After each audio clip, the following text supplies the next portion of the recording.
All right, hello and welcome to this video conversation about the Nebraska Social Studies Standards. We're going to provide an overview that is going to play out in two parts today. One that will look at the standards themselves, and it'll be followed up by a video that focuses in on the shifts. And I'm really grateful to be accompanied today by Mark Brady of ESU 7, who is a professional development coordinator there and just an all-around social studies guru who's going to talk to us a little bit about some of those standards and help educate us on the shifts. And so, Mark, thanks for joining us for today's conversation and for presenting this information to our teachers across Nebraska. Absolutely. Excited. Let's jump right into it then. And so here we go, the Nebraska Social Studies Standards Overview, according to Mark. For sure. Yeah. So as you said, Andrew, we're going to talk about this in two pieces here today, two parts. First one, we're going to talk about the standards themselves. And these new social studies standards, I continue to call them new. In reality, they were adopted by the state school board in November of 2019. So they've been around for a little bit of time. We're going to dig into them a little bit today and examine some of the changes that have taken place since the previous version in 2012. So in this first part, as I just mentioned, we're going to explain major changes in the 2019 version of Social Studies Standards. We'll get to the instructional shifts here in part two. Right now, we'll be focusing on the standards themselves.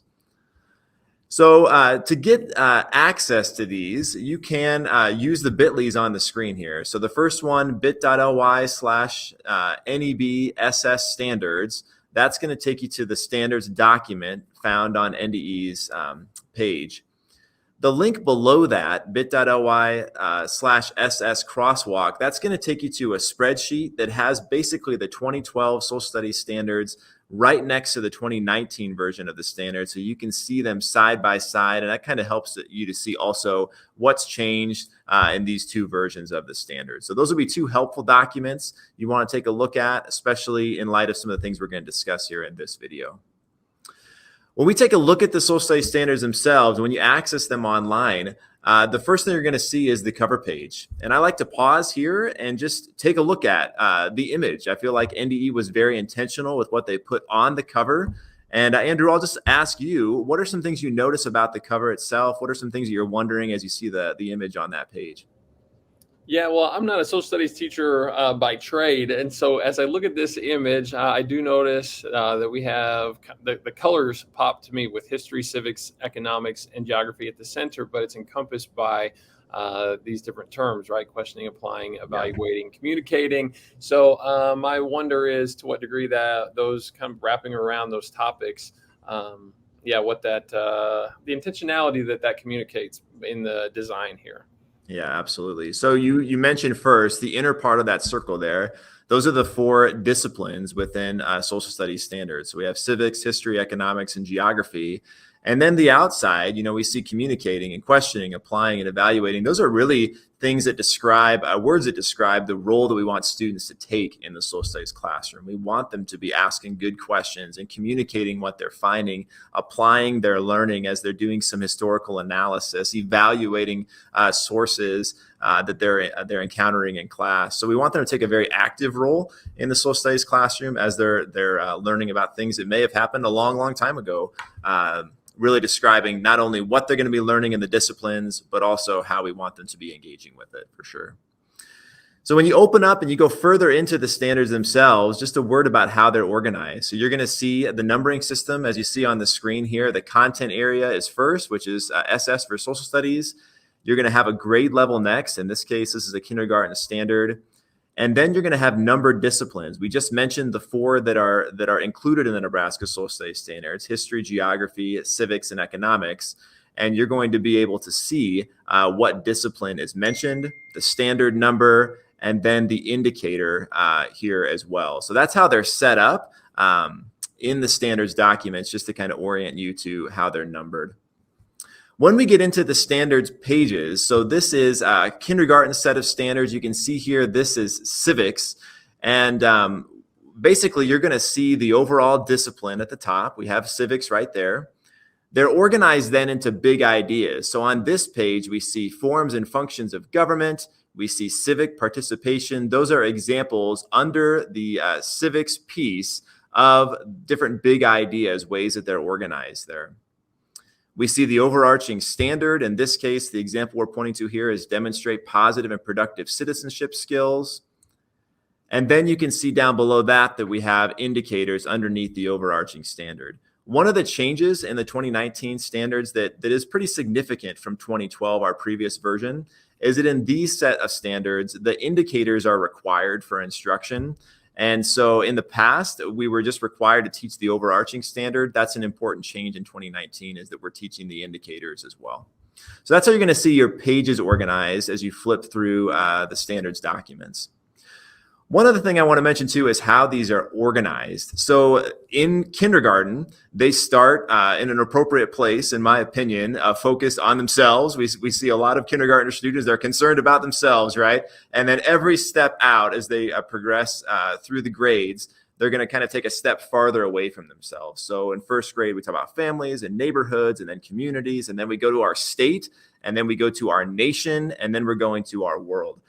So it kind of expands out in each step, and that's very intentional. So you can kind of see the progression of the focus of each social studies class by grade level. And then obviously as we get into the high school grades, just by class. And we'll talk about that more here on this slide. So we see our grade levels down the left side here, and we see the focus. We just mentioned that on our staircase slide. And then I also want to say a word about the time period. Again, we wanted to be really intentional about what time periods are being addressed in each of these grade levels, so that we're addressing everything we need to address in social studies as students progress from kindergarten all the way through high school. So you can see here in fourth grade, that's the grade level we focused on Nebraska history. And the time period specifically we're analyzing here is Nebraska pre-statehood all the way up to present day. Focus again just on Nebraska history in that case. We talk about American history. Fifth grade is really students' first taste of American history. And our time frame that we're looking at here is pre-Columbian. So we're talking about age of exploration all the way through the writing of the Constitution. So we're talking about colonies. We're talking about the American Revolution all the way through the writing of the Constitution. And then we get into our middle school grades. So in sixth grade, ancient world history, we're talking about ancient, basically going all the way back to ancient history through classical civilizations. Seventh grade, we have post-classical to present. There's some different options within seventh grade there. Some schools will approach that more as a history class, some more as a geography class. Eighth grade, we're talking about American history. That's their second taste after fifth grade. And you can see the time frame here. This is basically Constitution through the Gilded Age. And then we get into some of the high school grades to wrap up here. American history is progressive era to the present, all the way up to present day. And our world history picks up where we left off in sixth grade.